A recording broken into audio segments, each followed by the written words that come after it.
परिस्थिती आलेला आहे। याचं कारण असं, ज्या वेळी या देशातला हिंदू आपलं सत्व हरवला, आपला इतिहास हरवला, आपला पराक्रम हरवला, त्या दिवशी तुमच्या घरातील पुरुषांना, हिंदूंना तुम्हाला वेचून वेचून ठार मारलं गेलं।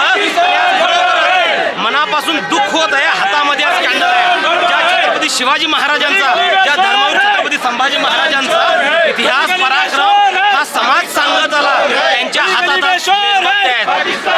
या मोर्चाच्या माध्यमातून आम्ही